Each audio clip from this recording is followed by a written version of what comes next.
Hello and welcome to Nerdarchy for Nerds by Nerds. I am Nerdarchist Ted, and tonight we're going to play some 5th edition Dungeons and Dragons.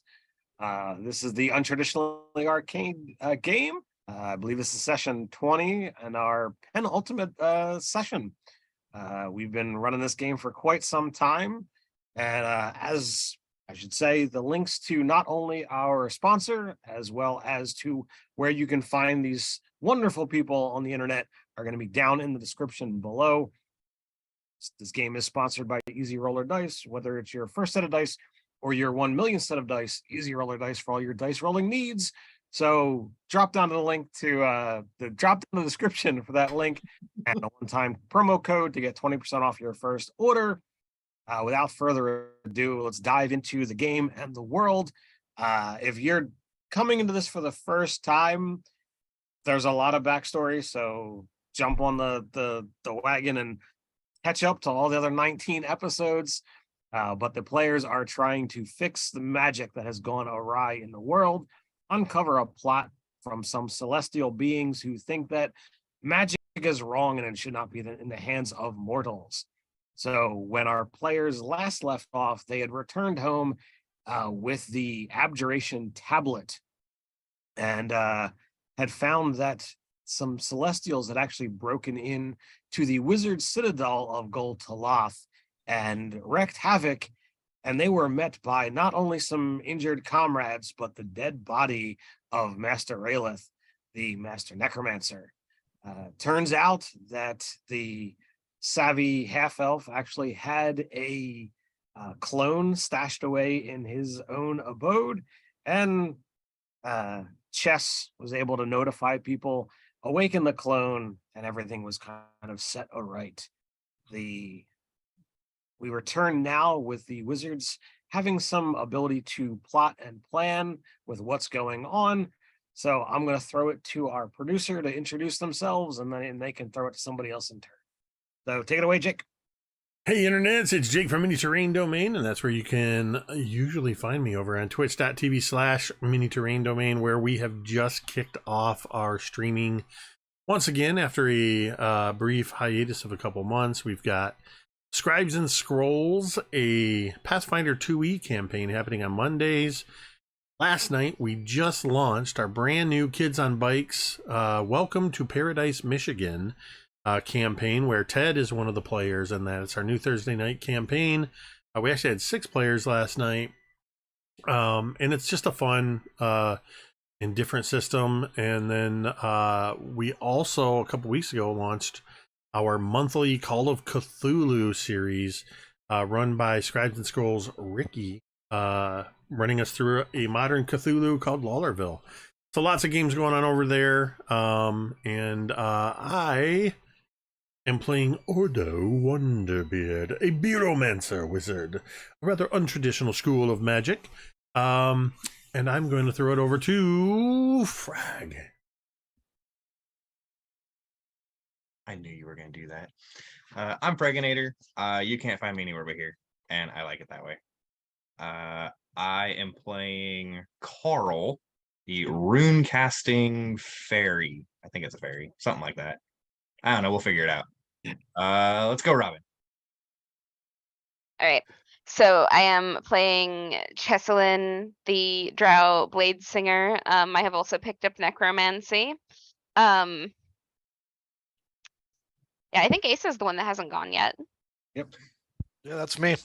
I am Asa. I am with Roll for Mischief. We stream on Thursdays on Twitch. Yeah, you can find us.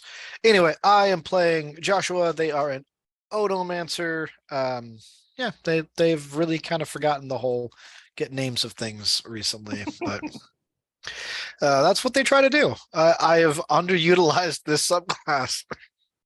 Excuse me. That's me though. I'm gonna cough myself to death. All right, so while Asa recovers from dying, we also we are down a player tonight as Carlos Volcanic Knight is doing some traveling. I will catch up with him in between sessions to try and figure out what his character would have done with this downtime. So let's throw it back to the party and figure out, all right, you're in the stronghold. You have some plans to make, some things to do. What is it that you so desire? Well, I know Joshua was headed to the summoning room Mhm. in order to see if they could contact the unicorn they had connected with a while back. To see if they knew anything about the attack on the fortress. So that's what I was headed to do. So do you call to Zam at all? The satyr? That's the satyr, right? Yes. Yeah, I think I would ask them to aid me in this, although like kind of make it clear that hang back a little. I don't know how this unicorn is going to respond to them since they have not been connected or contacted each other in any way. And are you telling the party? Or are you doing this all on your own? What is your Oh, I thought I stormed off on my own. I think I did. Well, we have the ability to, if you so desire, I mean, we can make whatever changes is necessary if you have a different thought pattern now versus then. But it's completely, okay if you want to do this by yourself. I think I'll do this one by myself. So, you consult with Zam where he can where you would safely be able to do some conjuring. Obviously, with him being the the conjuration master, he goes with you, shows you where there is rooms that can be locked and what kind of safeguards can be put up in place, and takes you to a stone chamber. There's already sigils upon the ground, and he asks, and Zam is one who wears brightly colored clothing. He's got a golden shirt, stylish breeches. He's always got a crown of freshly picked flowers in his hair that kind of wrap around his horns. And then his violently orange sash that very much clashes with the outfit.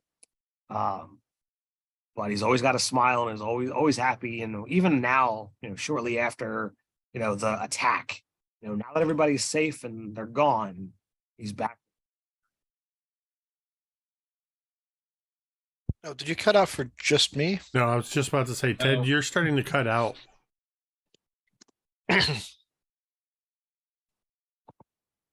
It sounded like almost like a wire or a cable came loose.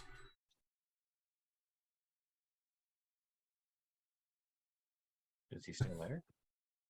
He's still here. I guess we'll find out. Any better? We can hear you now. Just kind of caught the last half of that sentence. All right. So Zam, brightly colored clothes, violently orange sash that clashes with it, always has a smile on his face. So he's along with you, in this chamber, and he asks, like, what are you looking to summon? How is this looking to work? Well, I contacted a unicorn a while back, and we seem to be on good terms. I'm hoping that I can use a spell I recently read about to contact another plane, to reach out to them and ask if they know about the attack that happened here. Hopefully they'll be receptive.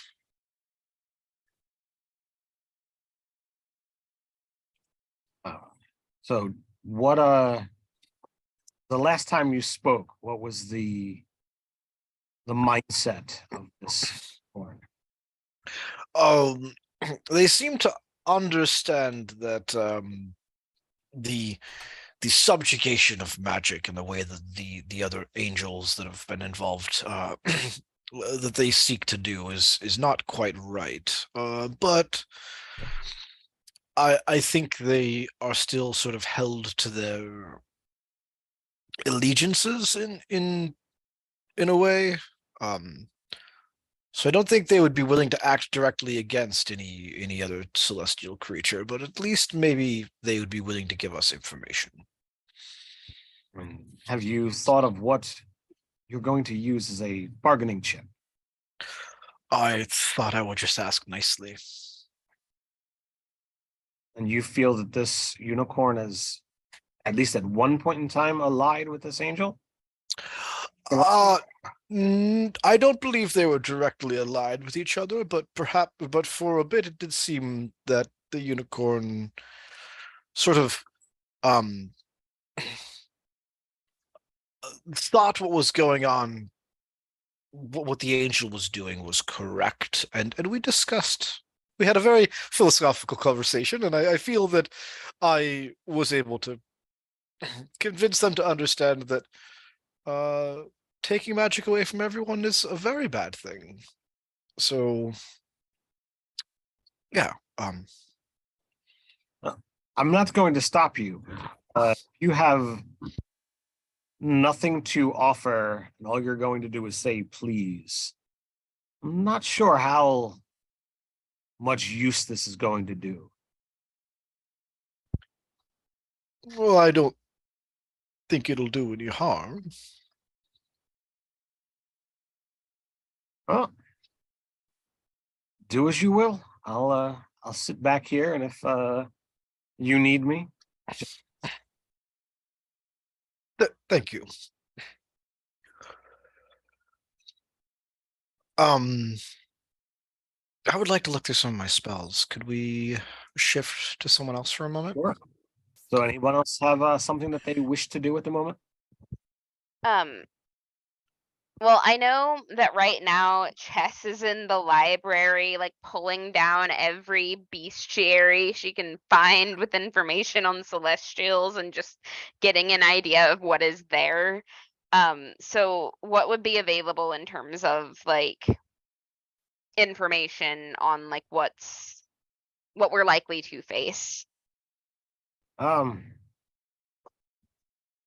So if you're looking to pull up information, like, are you looking for specific celestials? Are you looking for like broad strokes? Like what is it that you're looking, either story wise or mechanics wise?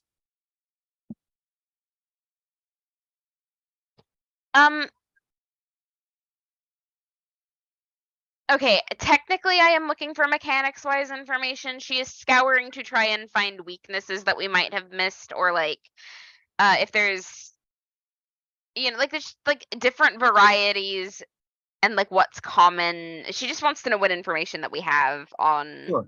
Give me a general Arcana check with advantage. Okay.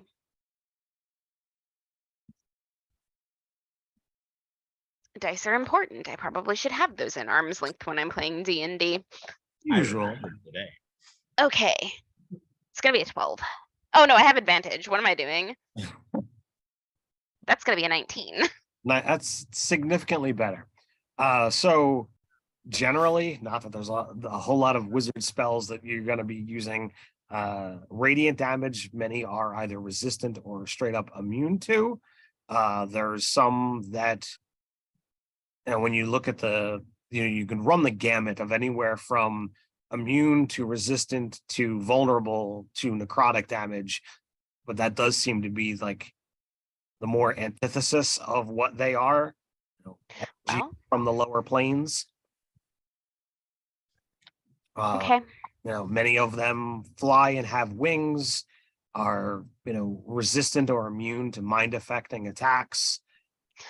So basically, these things are really, really powerful, and there's not really an exploit to make this fight easier, save to make us less likely to die. So then in that case, what I'm going to be doing is looking at defensive spells and like things that we can do to mitigate their damage. I'm gonna see if I can figure out like a way to maybe get us less vulnerable to radiant.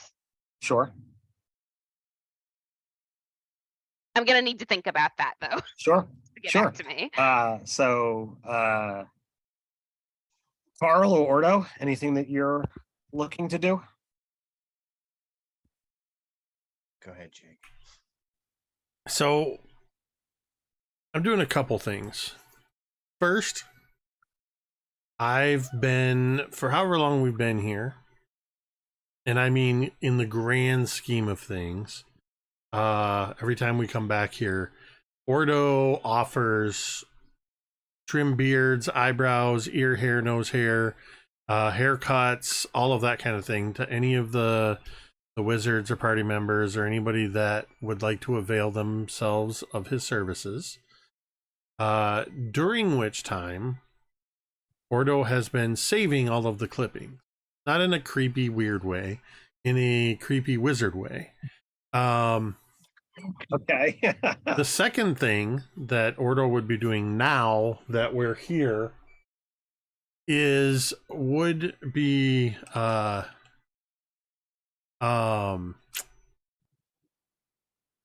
be doing alchemy, I guess. Taking the recipe for the beard tonic that he has, Okay. which allows people to grow beards. And I'm taking a bunch of these hair clippings that I've been saving to convert hair tonics. Basically, what I'm trying to create are, think flasks of alchemical fire, except when they explode, it creates a burst of sudden hair growth within a region. Okay. So I don't know if you want me to do something specific to attempt this alchemy. This would absolutely be, something new. So I would say give me, an alchemical check. You can use intelligence for this one. Okay. All right. And here I thought you were going to try and, conjure or create a hirsute horror. I'm not done yet. That is a 17 on the die, which All makes that a 30 20. Okay. Are you proficient in alchemical supplies? Let's see. You get proficiency and intelligence. I'm proficient in barber supplies. Artisans, all right, so tools, you're barber supplies. So I'm doing sort of, I wow. like to think alchemy was something at wizard school that was like a first year thing, and I didn't take any more courses in it. So I have like basic wizarding alchemical. I'm relying more on what I know about hair and all that. So yeah, no proficiency, no extra proficiencies, just straight intelligence modifier to that. All right. Well, with a dirty 20, I would say that's absolutely going to be a success. Had I known that you were going in unproficient, this could have been utterly hilarious had you failed. It's a good thing I wasn't rolling with disadvantage because I just rolled a 3 if that was the case. But no, because I want this to succeed, I would have used my point of inspiration. Indeed. So having perfected this, how many of these would you say I would be able to make, these alchemical flasks? How much time are you planning to invest in such a thing? So, well, let me say it this way. I have something I want to test, but if it's going to take me a while, I would like to be able to have at least, at a minimum, to be able to create 3 of these. If I can do that and have time to test it, I would do that. If it's going to take more time before we go somewhere and I don't have to or don't get to test it, I'm still going to create them. Just I won't get to test it. So, are you looking to kind of like create a entangle effect with these things? Nope. So I'll tell you exactly what my intention is, because all right, sure. In order to summon a hirsute horror, you have to basically summon it from an area. You create a connection to the beard domain or beard realm through an area of at least 10 cubic feet of hair. Okay. And so my idea is, by creating these alchemical hair tonic flasks, I create a point by throwing this at which it's basically I'm creating the material component to cast hirsute horror is my sort of my twist, my flavor on it.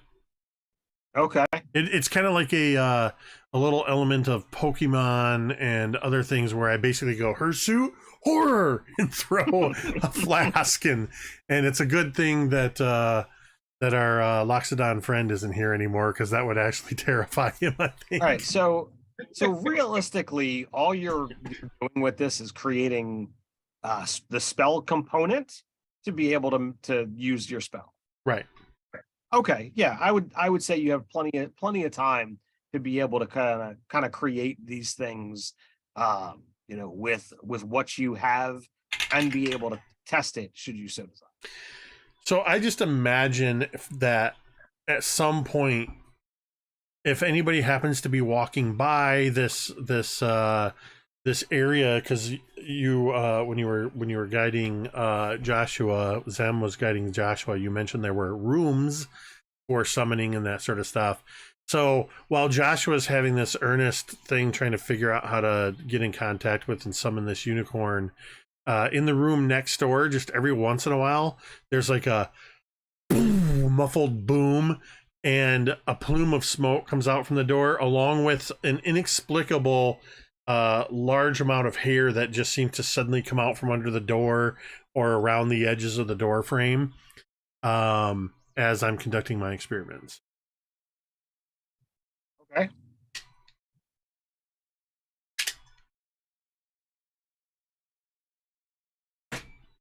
So, Frag, does Carl have any thoughts? Mostly Carl would have been trying to get new spells now that the fifth magic whatever is unlocked. But if he happened to overhear Chess saying anything about protective whatevers, I would. Oh, that's right. You took the spells. The abjuration. Yeah.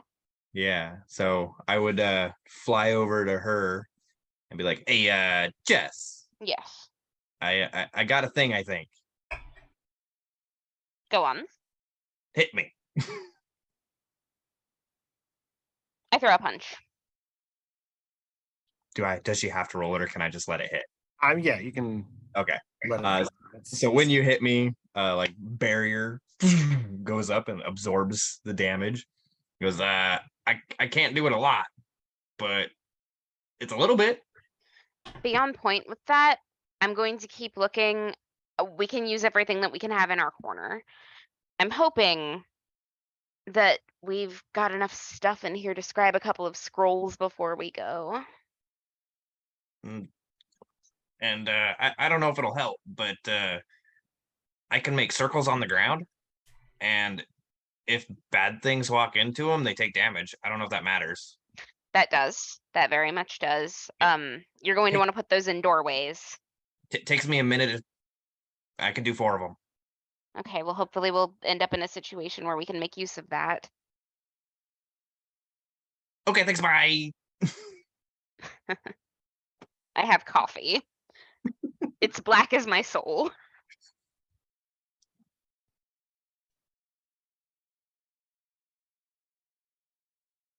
Has Chessa thought out any further way of increasing or decreasing your vulnerability?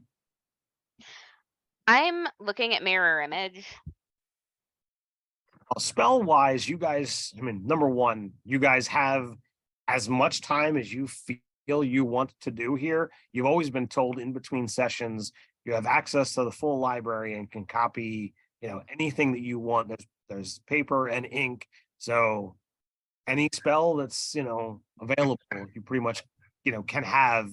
And if there's something that you guys want to try and create a spell, I'm down for that too. I just would need time in between sessions to kind of approve or deny. So depending on how much time we have, can we just have potions of haste until Chess happens to roll the take permanent effect for Chess? I'm confused. The potion miscability table or whatever it is. Oh, ha. Permanently hasted Chess would You will die long before that happens. It's worth a shot.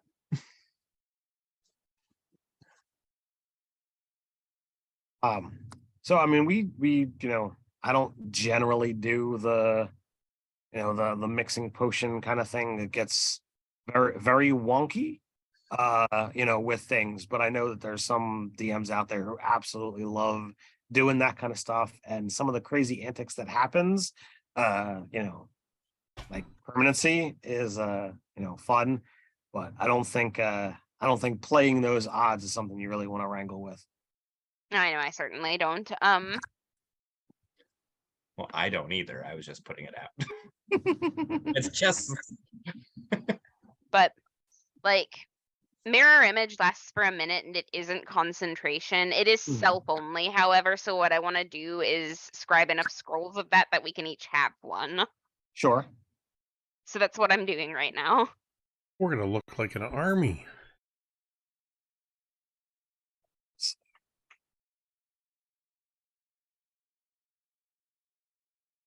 So are you guys like just taking it upon yourselves? Are you talking to anybody about what your plans are?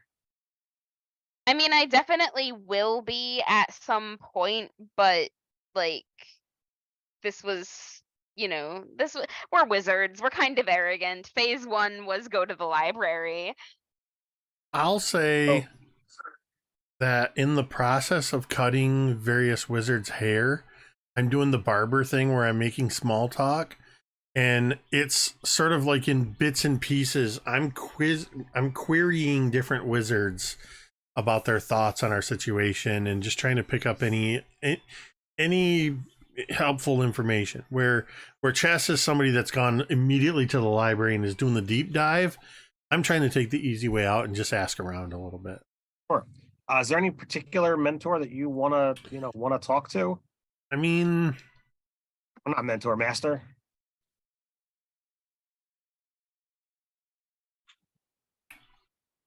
I don't know if there's anybody that would immediately beep out, other than, well, probably with my work in with a lot of what I'm doing with the hair related spells. Maybe either, I don't know, would that be enchantment, maybe? If anything, I would say like or transmutation. The gnomish transmuter is probably more up into this kind of stuff. Actually, yeah, because he seems like the kind of person that, or they seem like the kind of person that the gnomes have fast growing hair that comes out of their ears, their nose, their hair. So a lot of delicate time that I can kind of keep them there in the chair a little bit longer to ask them more questions. So Eruzi Mosswood, she's a bit of a wild card and has pretty much been the one that talks about, embracing new magic and all kinds of things. You kind of are a little thrown aback with her because her wild hair is like actually green and very unkempt. So like every time you come, it almost seems like you didn't do anything last time. But she has no problem sitting there, letting you do your thing. Whether there's a bit of wild magic in her, you aren't sure, but her hair is always bonkers. And I absolutely soften her up by explaining how I've developed a new hair bomb, and my intention to kind of butter her up with, hey, here's some new magics. So she would talk about like, you do know that while you've been off doing all of these things, we're not just sitting here twiddling our thumbs. We are a resource that we can all work together, because your mission is meant to help not only just everyone here, but all wizards that practice. So if there's anything that we can do, we can work together, combine forces. You're looking to head off into the heavens and convince an angel to stop this ridiculousness, one way, shape, or form or another. I mean, it's definitely going to be beneficial to have as many of the wizard masters behind us as possible, particularly with any lasting magics and enchantments that can aid us in our efforts to where we don't have to expend our own magical resources, as well as having all of your astute and combined centuries of knowledge at our disposal. Would be absolutely incredible. So I think, I mean, there's a group of you, and you've managed to secure, most of the arcane vessels. I think I'll have a word with the other masters. We might be able to do something that will aid you in your endeavors when you go to. He just kind of like points, or she kind of points up. That'll be absolutely incredible. Just a side note, as I've been trimming your hair, I've found several sticks and twigs that I don't know if you wanted those removed or you want me to leave those there. You can remove the sticks, but the mice can stay. Yes, of course. And that was mice with an M. Yes, I heard. Okay, just making sure. I just imagine one part of her hair just kind of going like a little lump under the hair moving across to the other side. Just didn't want you to, she doesn't want you to think she's gross and doesn't, clean herself or something. Oh no. Forbid. As long as you're no Radagast, we're fine. Well, there was definitely some notes of Radagast with inspiration for her, but was there anything else, Ordo? No, I think that'll do. So eventually, Chess, Raylith, finds you in the library as you're kind of meticulously, going through and enchanting these scrolls. Roll a D3 or D6 for me. A D6? Yes. 3. All right. So you've finished the third one by the time Raylith finds you, and you've pretty much been shut in here for a couple of days to make this happen. And like he leans down and says, "Why are you doing this all yourself?" Like he kind of lifts up, sees that you've got, a couple of them already done as you're frantically kind of on, working on the third one. Oh. Would you believe that it just didn't occur to me to ask for help? Well, you've got a veritable army of wizards trying to solve all of these problems. So we do. Let's see if my math works out. 8 masters, 5 wizards, 5 mentors, at least a dozen trainees. That's at least 30 wizards that have the capabilities of doing some of this work. And you've spent a day and a half or more scrolling away from everyone else. You're right. That was stupid. I'm not in the habit of doing the same stupid thing twice, and I'll start packing things up. Why don't you call everyone together and perhaps we can have a sit down and see how we can best accomplish everyone's goals. And she just looks up at him and grins. All right. Where are we meeting you? You know what? There's a room for that. I'm gonna drain the rest of my coffee and then I'll go. It's clear that Chess has been up for a very long time. He gives a just a wry smile, this ever slightest nod of his head, and floats away on soundlessly, because he doesn't ever seem to make any noise when he looks. So I'll get everybody. I'll go find the party, let them know what's going on, and then send word around to everybody else.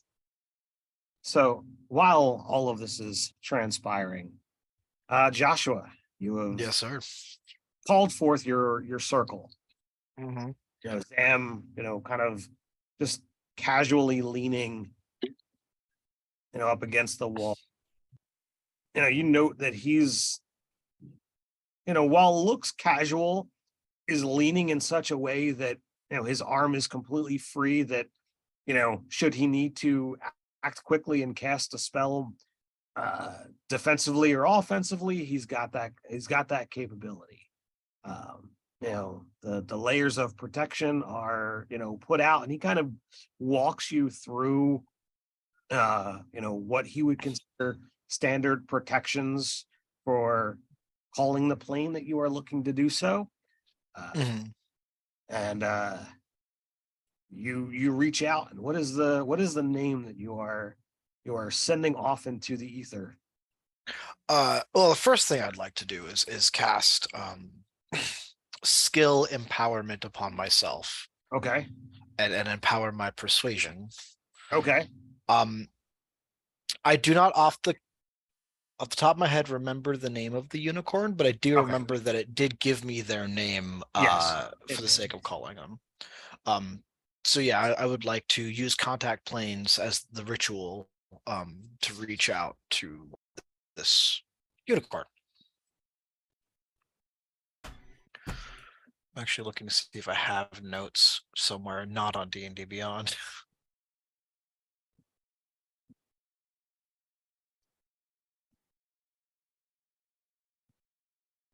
No, Ted, you're quiet again. I'm sorry. I'm looking through my notes. I apparently did not write down the name of the unicorn. Bad DM. Do I have a Nerdarchy Scrivener tab? I don't think I do. I don't think I have any notes for this game that aren't on D&D Beyond, and apparently I've lost a few of them. No worries. Mad respect for using Scrivener for this, though. I do too. Oh yeah, I love that program. But I do remember that you had a conversation, and that there was a token granted to you that so that you could be able to reach out and talk to them. So you use that token, and you watch. Now you remember that when you saw the unicorn, it was a small thing, almost pony sized, and you got the idea that there was illusion magic behind this guise, if you would, and that was not the form. The creature that shows up in your summoning circle is like a warhorse on steroids.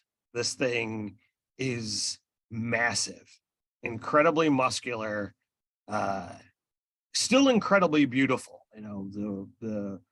The white fur glistens almost as if there's glitter through the through the hair. The actual mane looks like it was just finished being brushed right before you called it.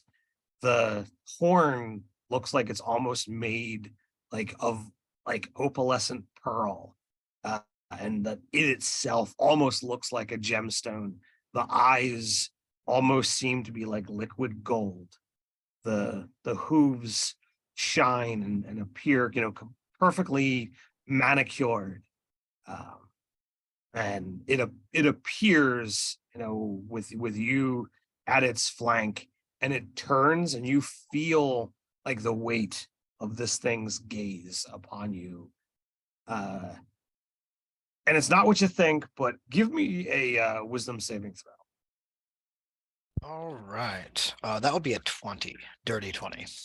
So you manage to keep your composure and not take a step back. I guess setting things up on the right foot of you not at least appearing afraid of such a thing. But you do acknowledge that in such a room, this type of creature would have a bit of advantage because there's nowhere for you to really go if it were to break out of the circle. But I'll like kind of incline my head into a bit of a bow of respect. So it looks to you, gives a bow. Give me a perception check. All right. Not something I'm great at. That's a 3. Oh, I have advantage on perception. Maybe that's not a 3. That's a 6. Okay. All right. Twice as good. Twice as good. So you know that it at least looks in the direction of Sam, acknowledging that there's at least another person in the room. But you clearly have presented yourself as the summoner, the person to contact, and thus the sole point of its attention. So it turns towards you and just kind of asks, like, well, you have called me. What do you wish? Thank you for coming to my summons. I have returned here to our sanctum to find that it has come under attack by the very celestial forces that have been trying to stop the use of magic by mortals. And I don't wish to put you in a compromising position, but I was wondering if you knew anything about who the assailants might be. So for starters, give me an insight roll. Sure. Insight. 16. 16. What is your wisdom? It's a -1. It's an 8. So you don't glean anything off of this moment, but the unicorn responds. Celestials have accosted your stronghold. Is that what you're saying? Yes, that is how it would appear. We were away at the time, but came back, and that's So what we were told. So the unicorn asks, for more information. How in depth do you go? I don't even know how much Joshua knows aside from. So I guess the real question I'm going to ask is, do you say that Master Raelith was slain? And if you do you then say that, well, he had a clone, or do you leave it with, the angels killed somebody and went away? I would have gone with one of our number was killed. I wouldn't even say whom. Okay. So with that information, give me your persuasion roll. Okay, persuasion is. Ooh, that's a natural 20. That is a 31. Damn, 31. Okay. I did that empowerment thing, so sure. Oh yeah. I absolutely trust you. It's at those words, like, the unicorn takes a step back, and all right, I got to do it. Give me a perception check. I know you're not good, but That's a 3. Oh, once again, advantage. Hold on. You won't believe this. A 6. It's a 6. I rolled the exact same 2 numbers. So, so they turn their head, and the mane kind of cascades down over the right side of its face. Before it turns back to you and kind of flips its hair again, and even though it's moved, it still looks like it was freshly brushed. Well, I offer my condolences for the fallen. That is not something that our kind should ever do.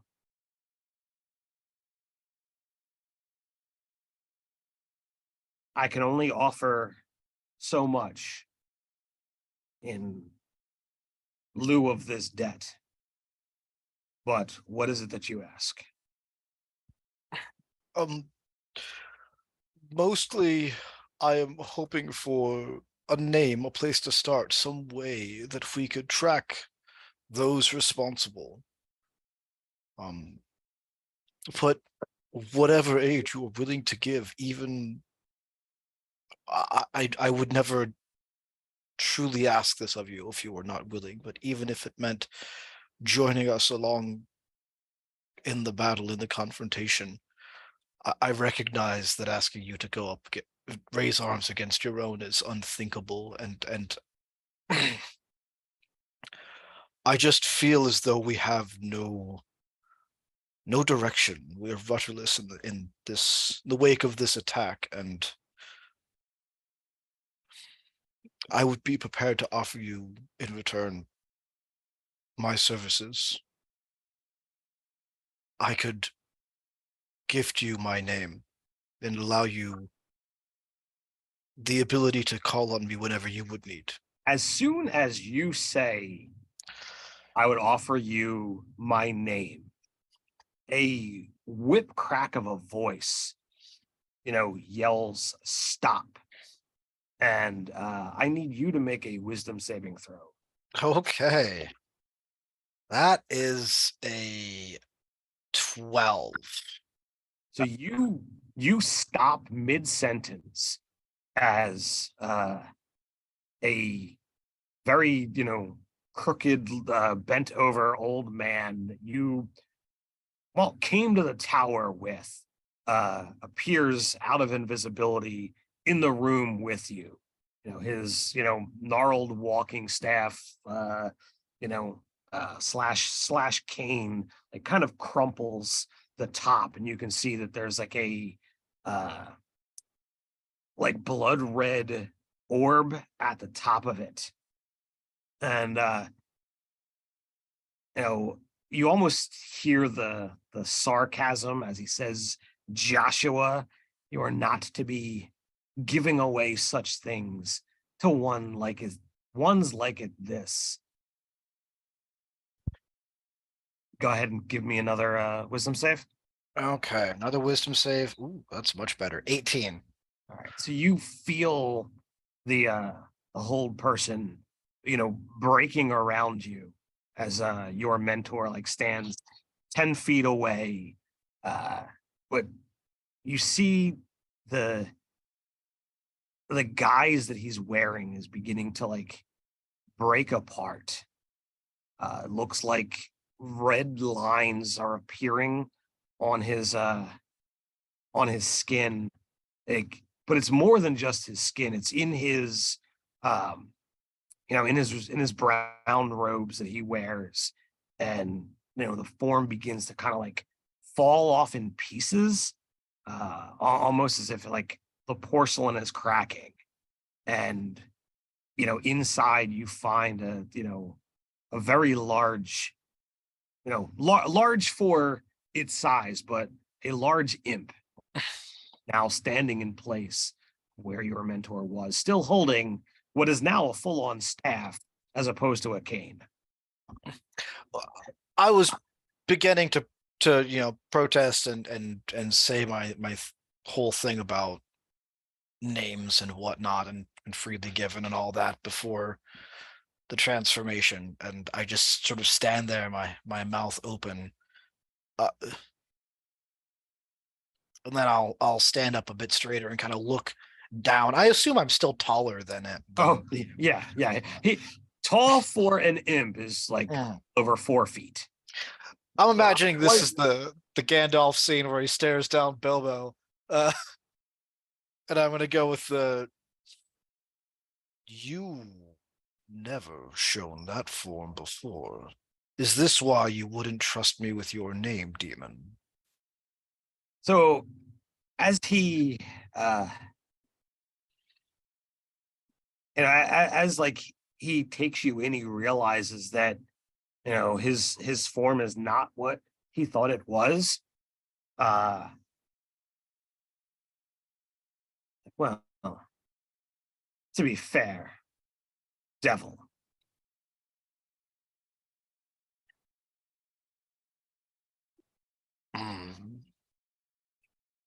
Devil.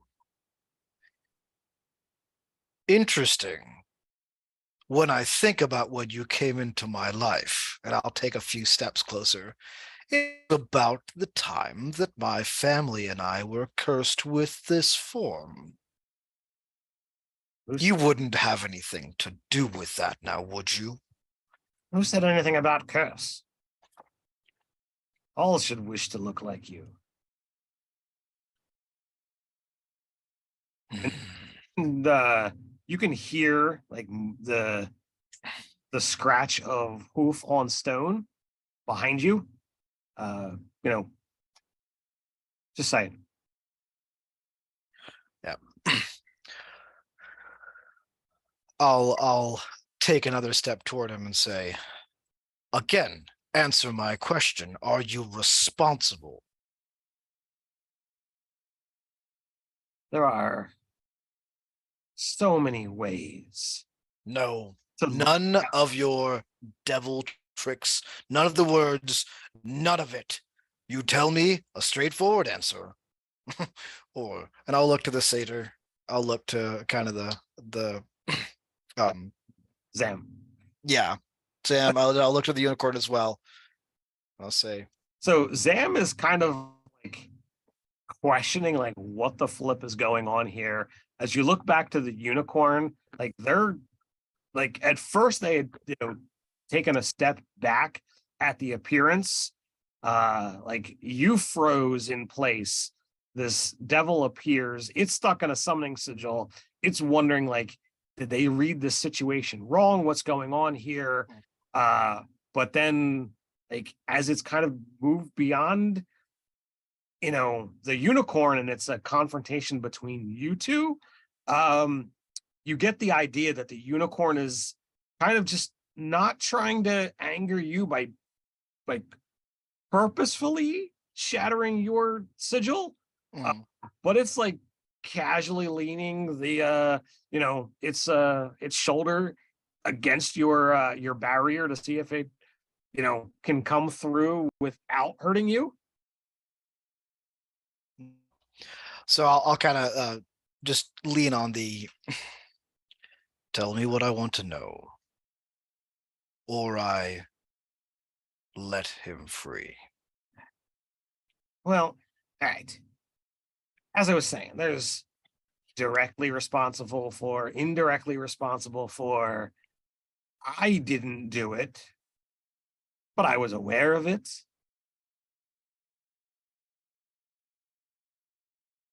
So then you would know how to reverse it, wouldn't you? Well, I mean, not everything that's done can be undone, child.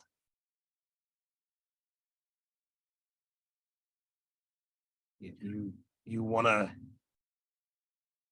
go back to looking like everyone else? You want to lose the gift of the lower planes? It's not about what I want. It's about my family. They don't deserve to be trapped under something they didn't ask for. I don't care what becomes of me. I would like them released. Is that something you can do? Well, everything has a cost. I'm gonna look to the unicorn. So to for everyone who's not aware of all of Joshua's backstory, are you asking to release your parents from the hell of having a tiefling as a child, or is there some other layers going on? So my whole family was cursed with becoming tiefling. And if I remember my flashback correctly, I believe they were all sort of locked in stasis around a dinner table, and Joshua had left to find a way to lift that, and had come across their mentor and started practicing onomancy. He wanted them all removed from like the tiefling appearance and the stasis that they were locked under. Okay. It was never about curing himself, though. Sure. Okay. Just making sure everyone, including myself, is up to speed. Yeah. So, your mentor, which, you never got his name, but you're pretty sure he's got yours. Mm-hmm. Yep. There's a price for everything. It's a matter of what you're willing to do. I'm done bargaining with you. Zam says, "Are you sure?" Zam says that? Yes. Like, not like he asks, "Are you sure?" when you said, "I'm bargaining with you." Yeah, I just thought it was weird that he was the one asking. I ask because there are ways to counteract the magic of the lower planes. And he like bows politely at this unicorn.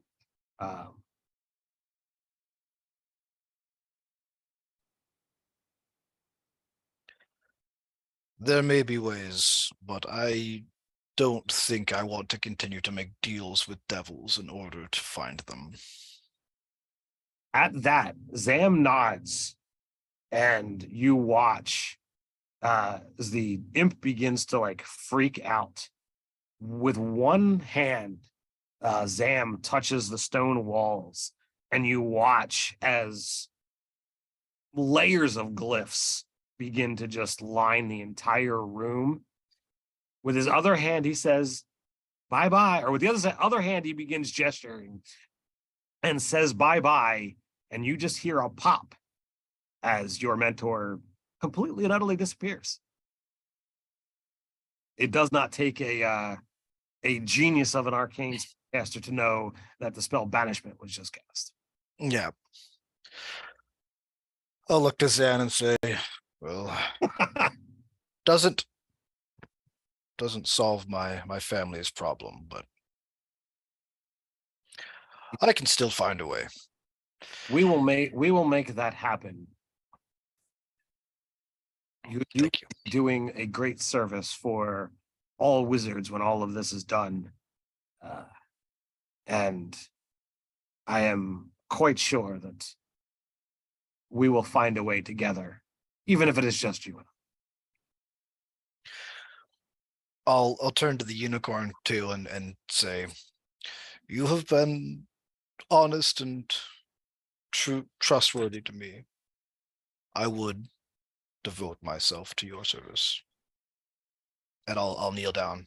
So the unicorn kind of like takes a step back, clearly not pressing on the barrier anymore. You need not deliver your name. I'm not one that is well acquainted with the magics that you use. Though I would say that by the time all of this is said and done, it is just possible that you will be able to breathe anew, say your name differently, which will hopefully change that which, and he just gestures, or they gesture with their head towards the space where your mentor used to be. And that'll steal a bit of his thunder. Seeing what you have gone through, I would say that in the future, 3 deeds that better the world is all I ask. You choose the things that you feel you will know when you've done them. And I will grant payment in advance. You are looking for an angel who she has not seen all of the things that mortals do. But the mortals who wield arcane magic have had the greatest impact upon the worlds. Those that become liches, those that lay waste to armies with fire and death. She wishes it to stop, but knows the only way to do so is to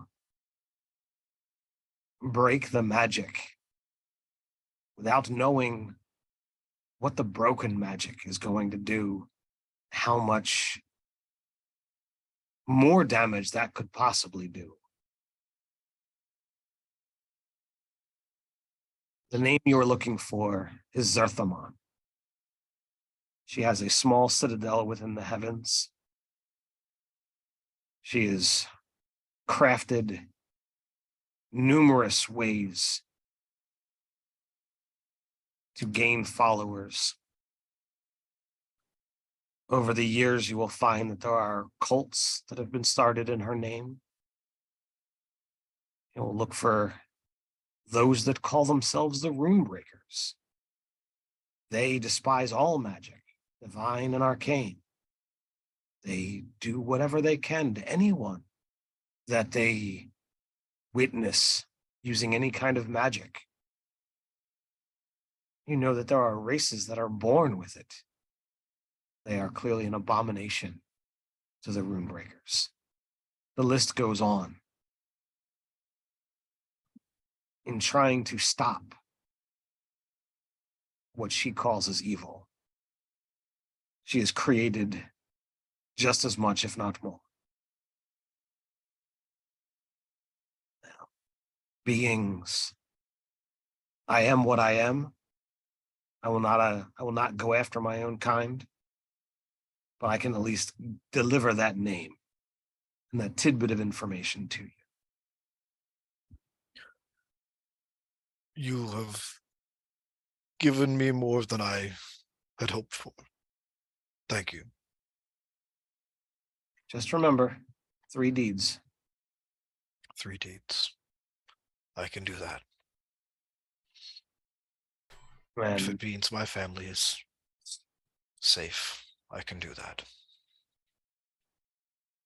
And, with that, the unicorn, takes a step back, kind of giving you the indication of, all right, I guess this is conversation over, and kind of asks for dismissal without actually asking. I, nod.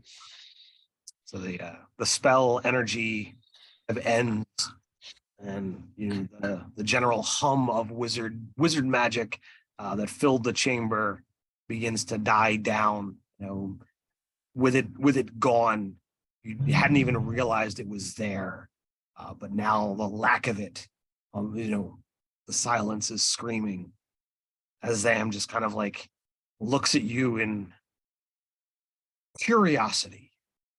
but still a smile on his face. Well, that was interesting, revealing, fun. It would seem I found myself without a mentor. Are you seeking students? We are always seeking students. But I am no onomancer. I can gladly teach you more about conjuration. If you're interested, clearly you have a knack. I don't know if the practice of names is for me any longer. Perhaps it's time to move on to other pursuits.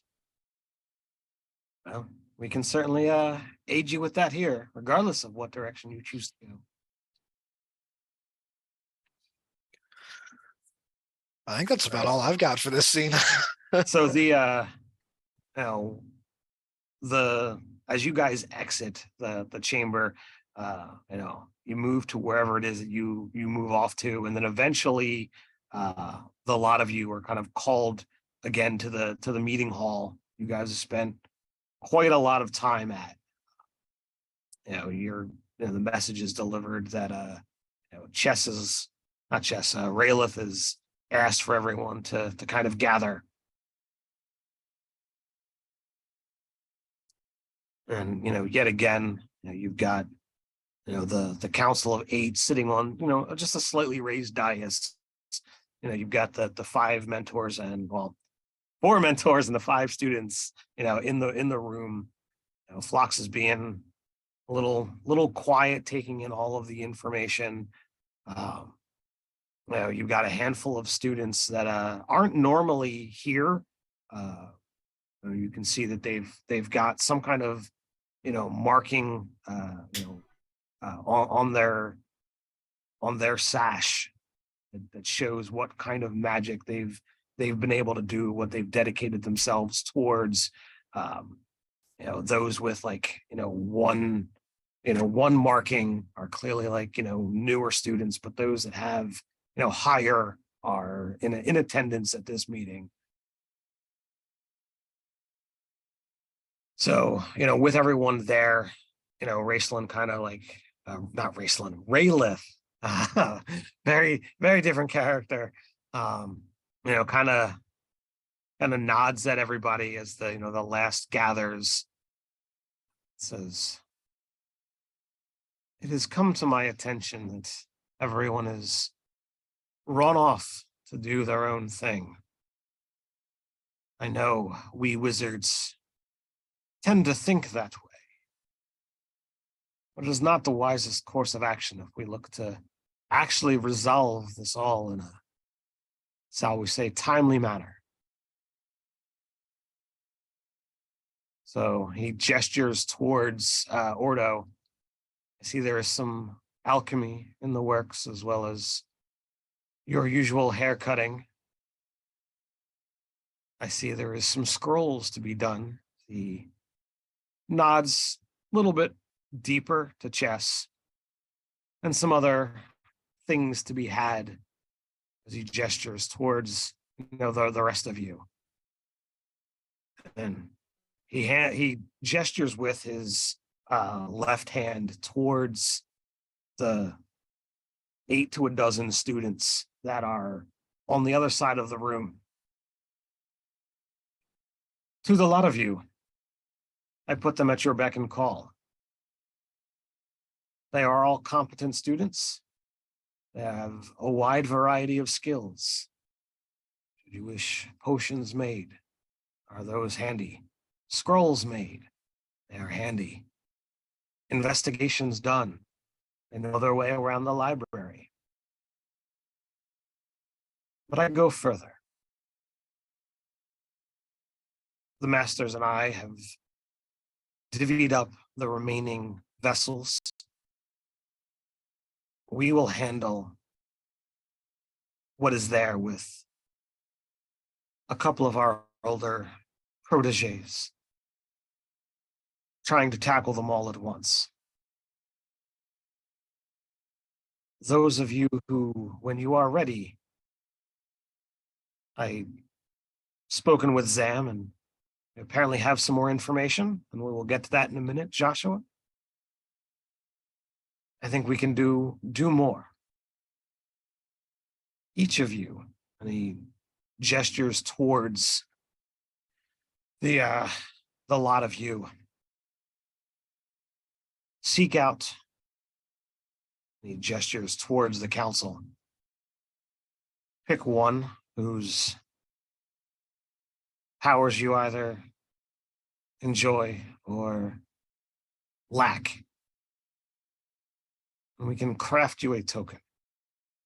Be used once while you are in the heavens.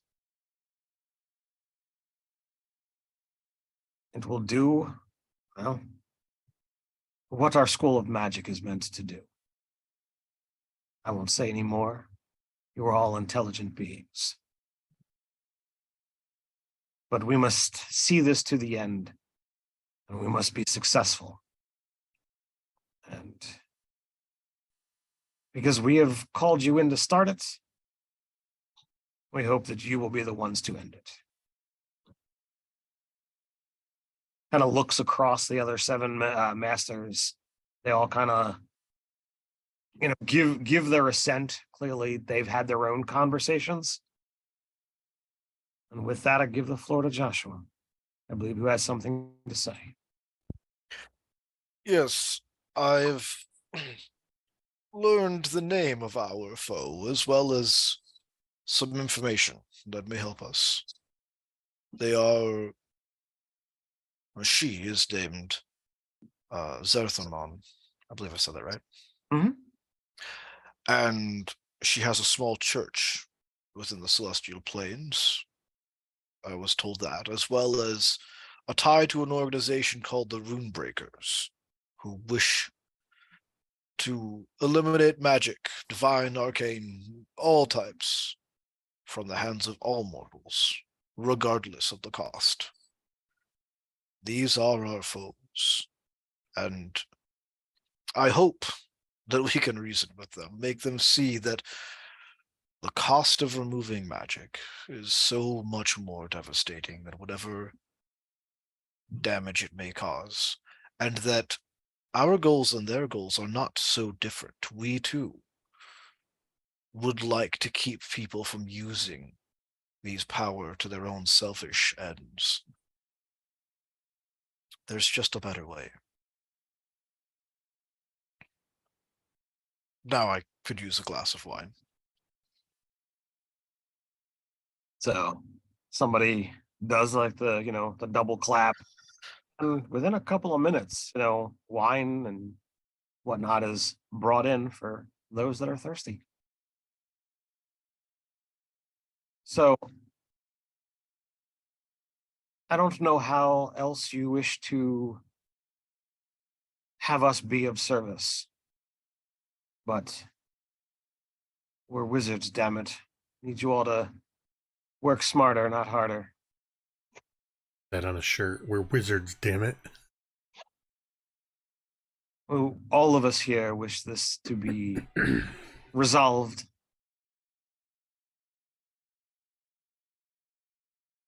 Does a lot of you need time to think? Or do you know who you would call upon? Well, I don't think anybody's surprised that I go to Raylith.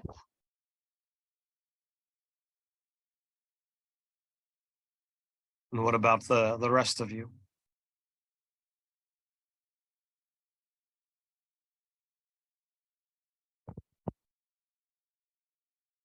Carl just looks around like he only knows the 4 of these people and the dragon that was back in the illusion area, so he just kind of I guess follows chess because he doesn't know what else to do.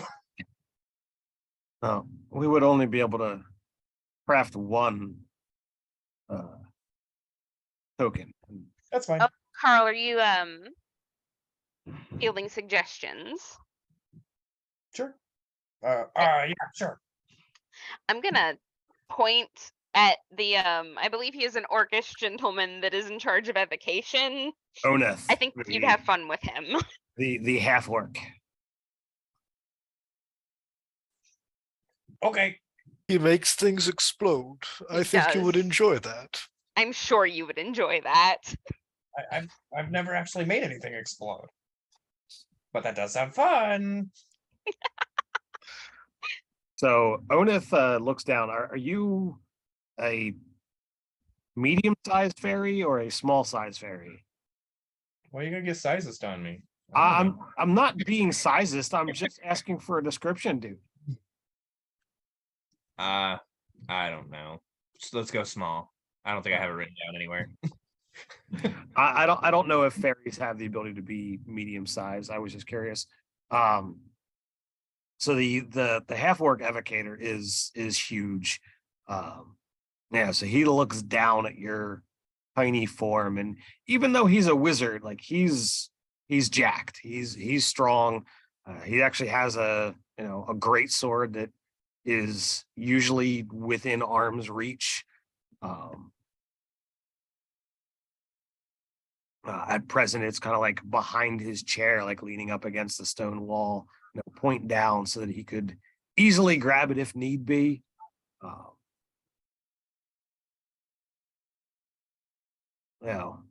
If you guys don't have a decision, you don't have to necessarily make it now. I don't want to put you on the spot. You guys can take as much time to think about it, even if it's in between sessions. No, I'm just trying to decide if I want to go between transmutation and conjuration. Okay. Transmutation is more about like changing, like enhanced abilities and all that, right? Transmutation is changing one thing into another. Okay. Conjuration would be calling something to you. Yeah. Fun facts: out of character, transmutation is my favorite. I believe transmutation. That's the Warforged, right? No, the Warforged is abjuration. Oh. The transmuter is the gnome that Joe was talking to. Right. Okay. I'll go speak with them about getting a trinket from them. Okay. Who was the gnome with wild green hair that apparently has mice living in it? Oh. Who was the enchanter? The enchanter. The enchanter is Etier Moonflower. She is the one who has probably spoken the least. She's very, very soft spoken. Has not said any kind of like negative word. Wears a yellow sash with silver flowers sewn into it over a very pale blue dress. Is she human, elven? Elven. I would go talk to her then. Okay.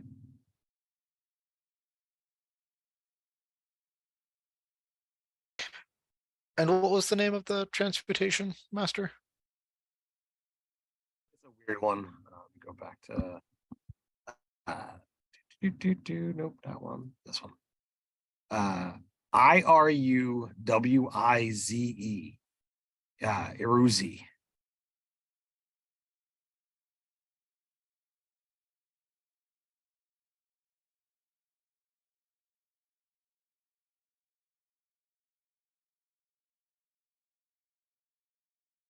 I would come up to Arisi and just kind of look down at them and smile and then say, "Would you like wine?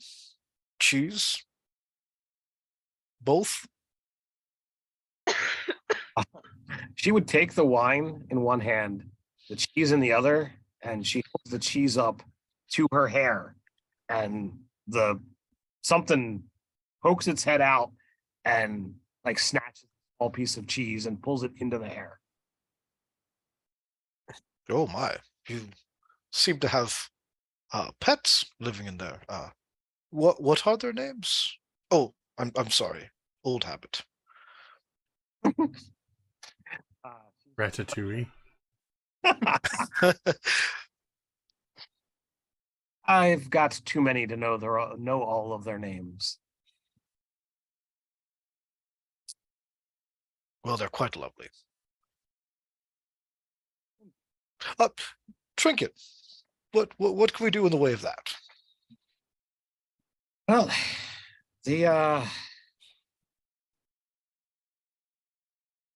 and you are in need of some extra.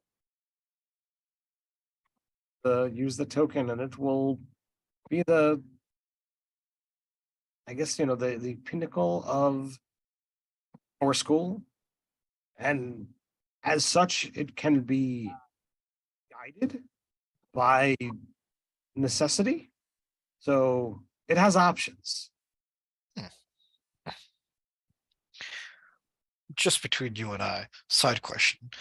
Do you ever turn your mice into Tyrannosaurus Rexes? No. Oh, all right. Elephants, yes, because that's fun. Well, there's a lot who would argue that the T-Rex is the best thing to polymorph something into. I don't know that I agree, but there are many who would argue that. No, because you see, there's the joke about the elephant being afraid of mice. So turning a mouse into an elephant, it's afraid of itself. I wonder if Avtok was afraid of mice. Yes. And nuts. Well, no, he was allergic to nuts. Right. I'm imagining Carl just shouting from the other across the table. Afraid of mice, allergic to peanuts, Yep. and terrified of beards.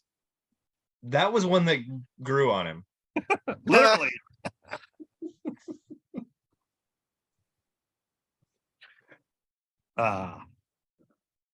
So you guys go back to doing your tasks at hand, each one of you kind of being granted several of these lackeys, students, call them what you will.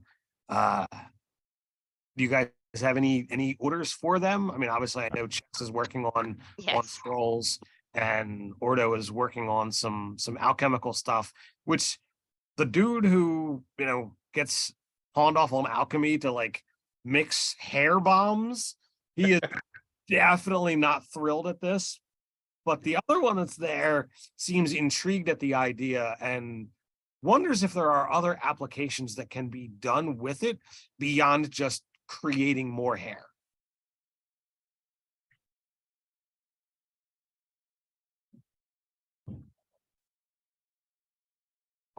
So what about the other two? You got any thought patterns for what you want to do with your students? We have interns. Essentially, yes. Well, I will make great use of my interns while I read about celestials and all of the different things I can find on the celestial plane, and on rune breakers and anything. I will have them be essentially fetching me food and beverage and all of that. You have turned these, top tier students into your lackeys, and not to do anything productive, but to wait on you hand and foot. Wow. Listen, I've already told you my wisdom is my dump stat. Sure, you've been given a mission to spread good in the world, and your first act is to be like, all right, I'm gonna turn these people into slaves. My first act is driven by hedonism. Yes. I'm still a devil by nature. I haven't learned from my ways yet. Well, maybe it's gonna have to be 4.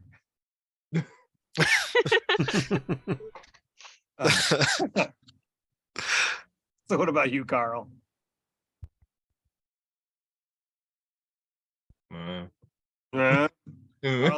Carl's got nothing, huh?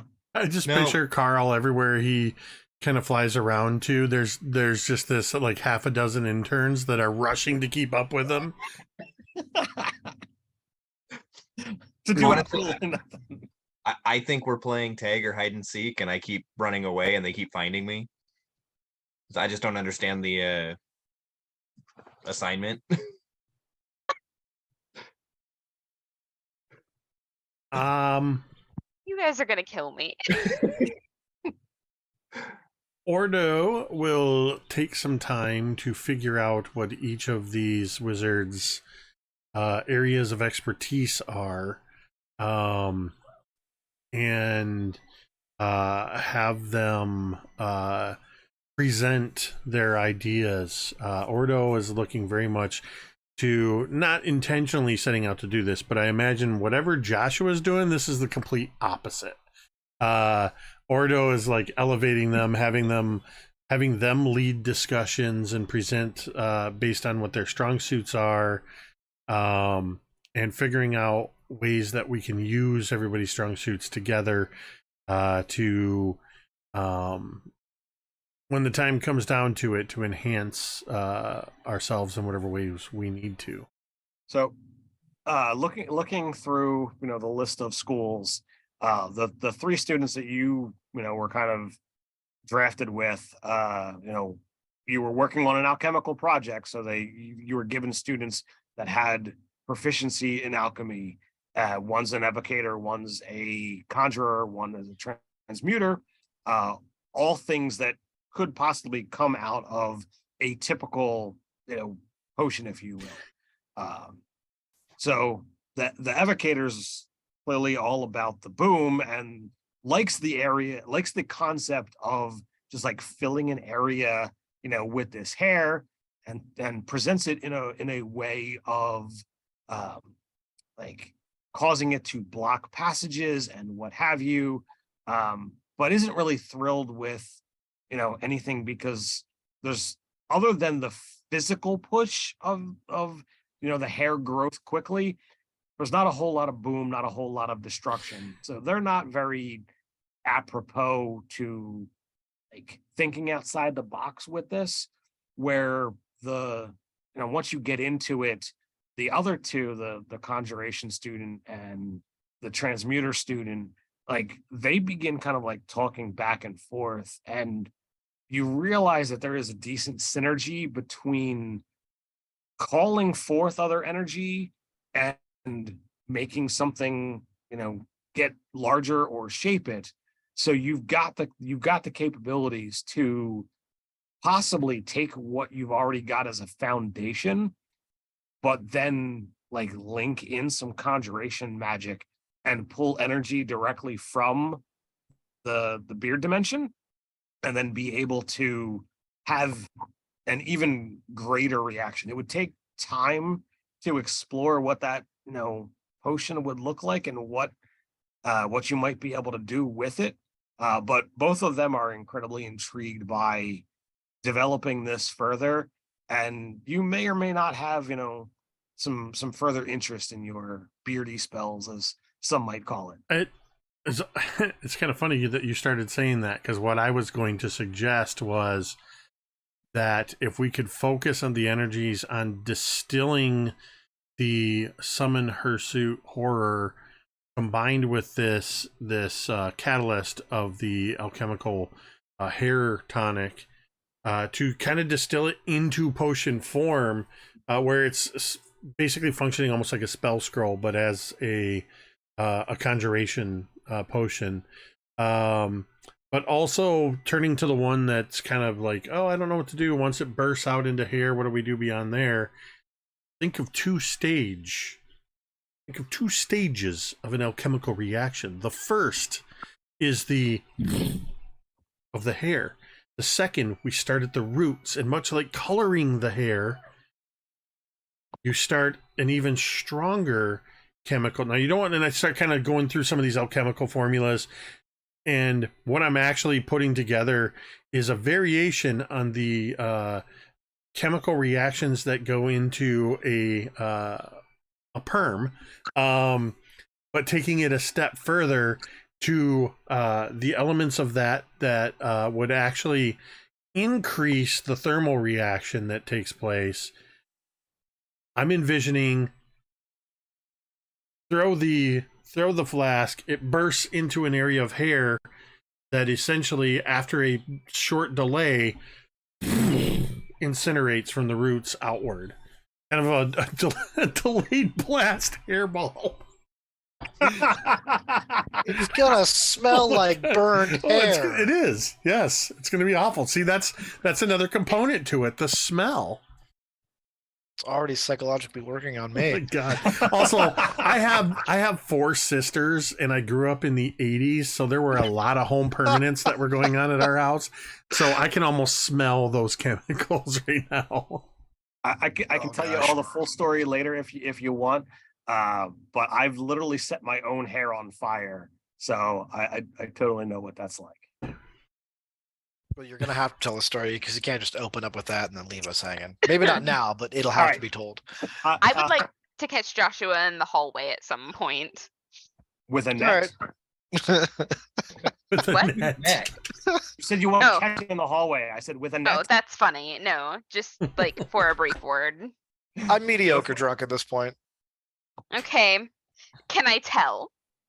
Yeah, roll and yes, you'll be able to tell within like 3 sentences. I feel like we've seen Joshua drunk before. You can tell. So I think he's always got like a low grade drunk going on. Oh, he's always on a buzz. Absolutely. This is a medium, so it's a little bit more than usual. Oh, Jesseline. Hello. Oh, you have been lost in the sauce. Oh no, not lost. I've just found a journey into it a little bit. Can I help you?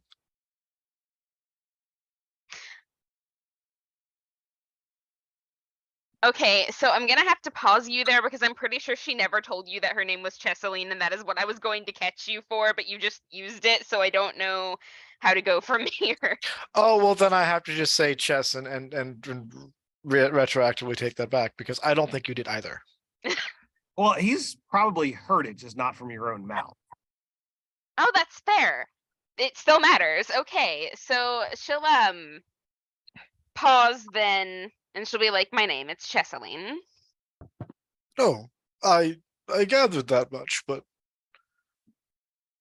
wait, is this like a giving me your name freely thing? Yes, don't Oh. make it weird. I won't. I won't make it weird. And I kind of smirk a little bit and then just keep on down the hall. Like an aloof goth kid.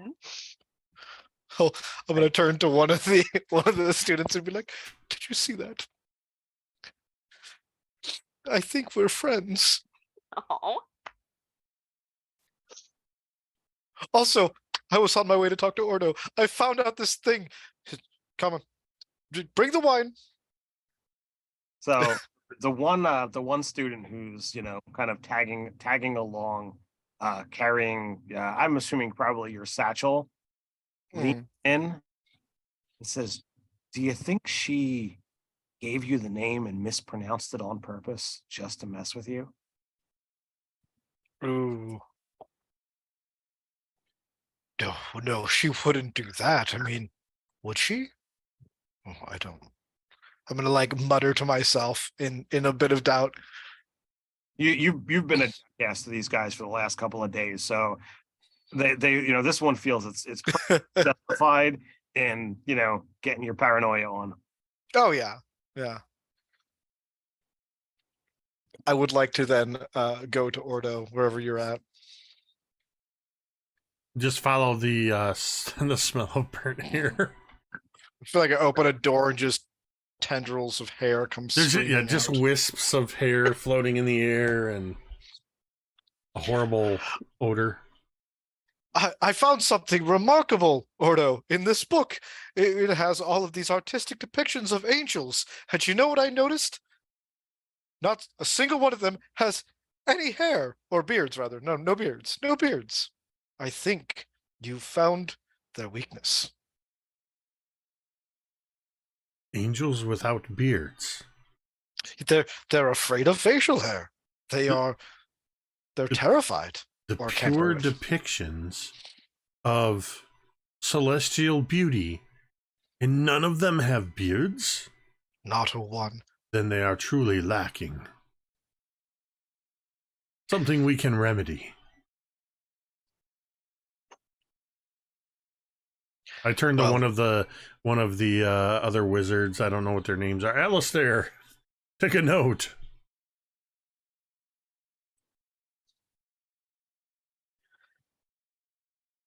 We will definitely take advantage of this. Well, I'm glad I could be helpful. All right. I have to do this, if only to just because I haven't rolled dice in an hour. I got to roll an insight check. All right. Hey, I played in your game for 2.5 hours last night. I rolled 1 die. Right. That is an insight of 23. It's a children's book. It's a children's book about an angel that grants wishes. And you know what? I think you can see that Ordo knows that you're kind of messing with him, but also... Oh, I'm not. I'm drunk. Oh. Well, regardless, Ordo, seeing the truth of this, mutters something about the truth being found through the eyes of children, and still continues to make notes. This could be a serious potential tactic or weakness to exploit. As this is going on, Carl's zooming by, running from his interns, and he goes, this is either going to work great or it's a terrible idea, and keeps flying.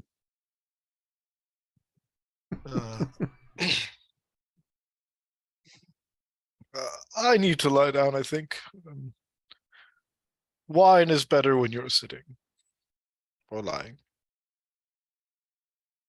Has everyone done all of the preparations and things that they would like to do? Save any potential interactions with our missing flocks? I think so. I'm good. So they give time for those of you who are trying to imbibe too much to recover. All of your things are gathered. Eventually, you're given a almost like hour-long like ritual / ceremony where a like wooden coin is carved. On one side is the likeness of the master. The other side, facing the opposite direction, is the likeness of the person it's being given to. You go back and forth. There's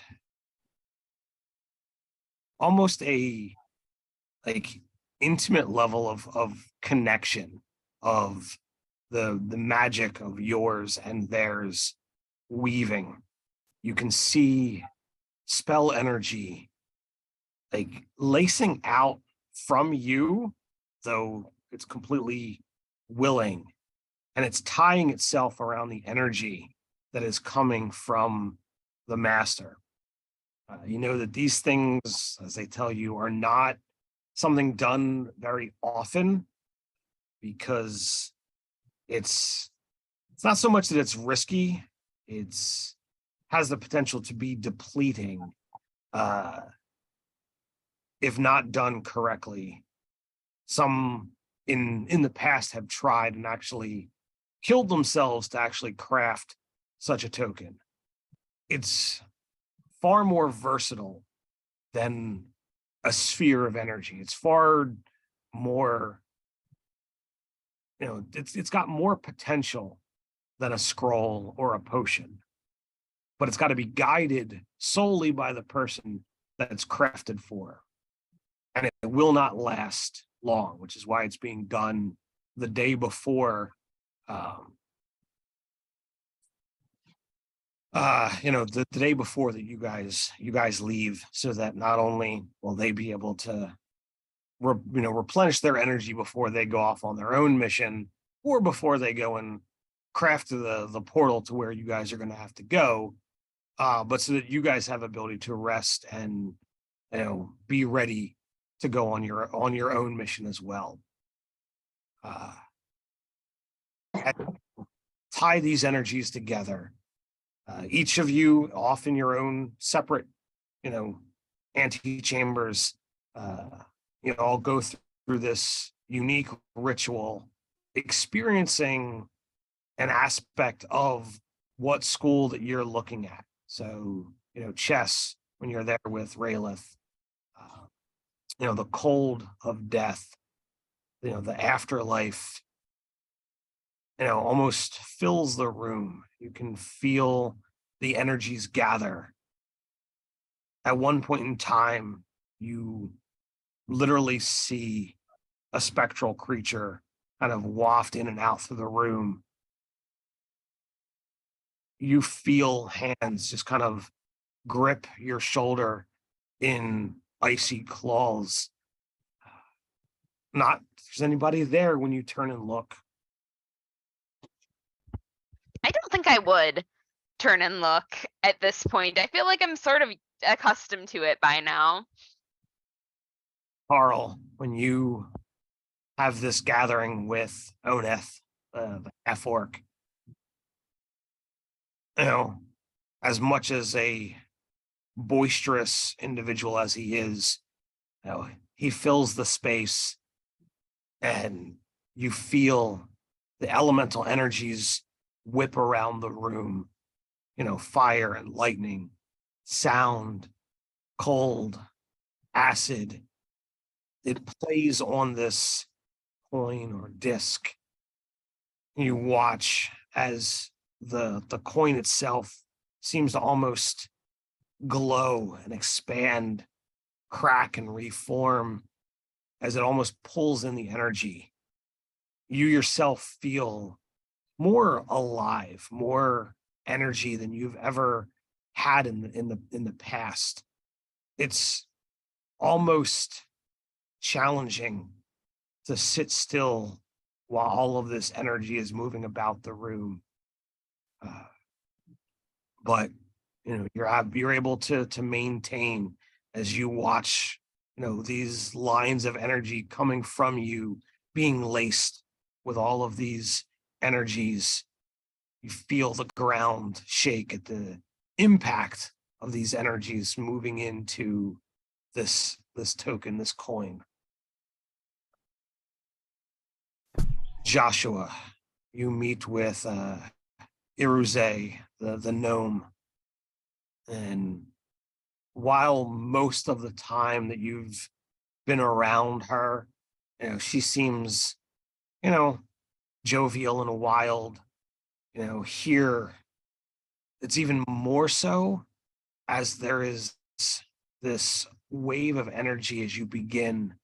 The stone floor quickly moves into almost like you're in a glade. So you can feel the soft grass beneath your feet. You can feel the wind that shouldn't possibly be here, just slowly caressing your face. You feel non-existent sunshine coming from the other side as you look around, and you're no longer in the stone chamber. You can feel the energy change, but it's changing you.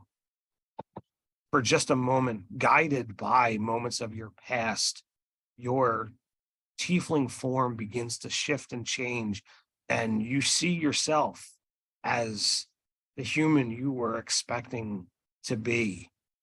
Then you're an elf. Then you're a gnome. You're almost a spitting image of Iruze in front of you before you're yet again something else, and then something else.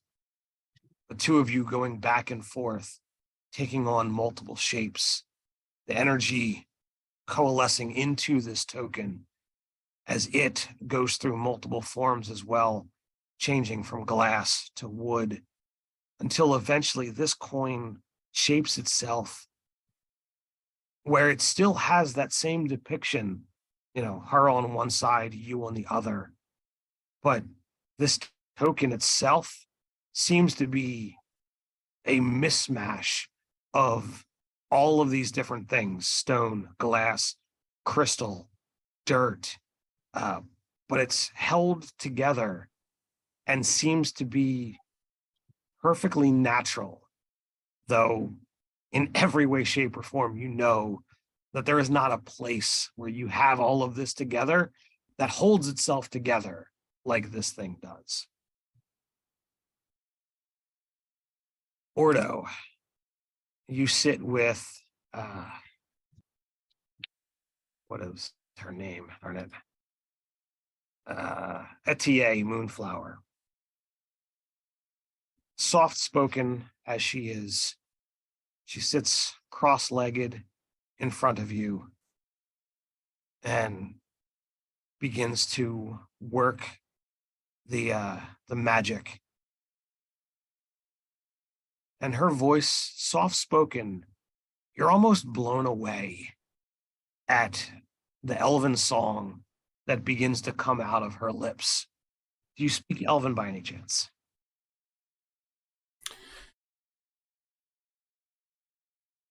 I do not. All right.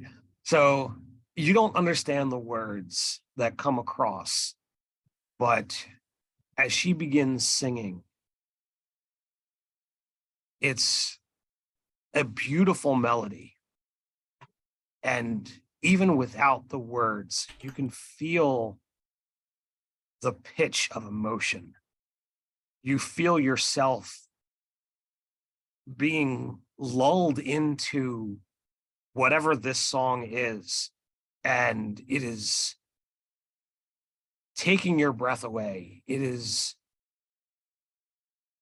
making you rife with emotions. You become almost overwhelmed at what she does here.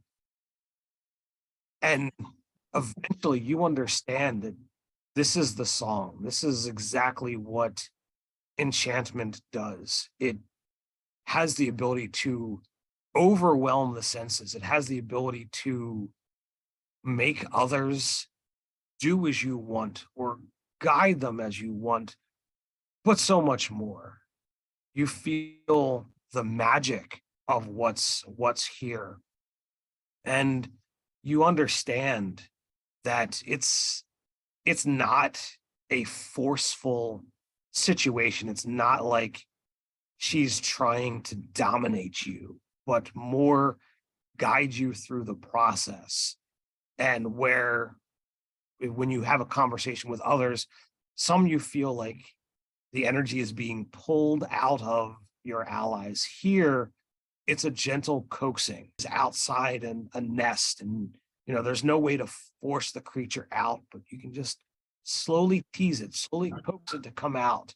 It's kind of playful back and forth as your energy joins into the mix, and this song wraps around your energy being coaxed into this coin that as it draws the energy in, it begins to glow. And I'll this is the first time I'm doing this in this little process. She's gonna literally enchant this with what she knows about you.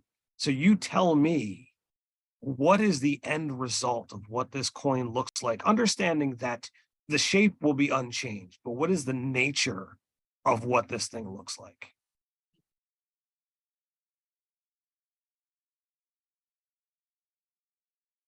In terms of, I'm trying to understand. So you can change its color. You can change, like I said, not the shape, but is it soft to the touch? Is it made of something different than the wood it was moments ago? It's her face on one side and your face on the other. But any other details that you want to change, you have full liberty. I think as ostentatious as Ordo can be at times, completely enchanted by this elven song that he doesn't fully understand the lyrics, but he understands the meaning behind them. The coin, I think, would soften to a almost silver white color. Mm-hmm. And the edges of the coin, you know how some coins have those very fine grooves all along them? This coin has those, but upon closer inspection, it's actually an intricate, tiny elven script that goes all the way around the circumference of the And I imagine it's probably a portion of the lyrics of this song that she sang. Awesome. And I'll go one step further, and I'll give you, you can say, yay or nay on this, but the actual carving feels like the strands of hair that matches exactly yours and Etie's. I like it. Yes. So we get a similar ritual between Phlox and whatever master he's chosen. If he wishes a token,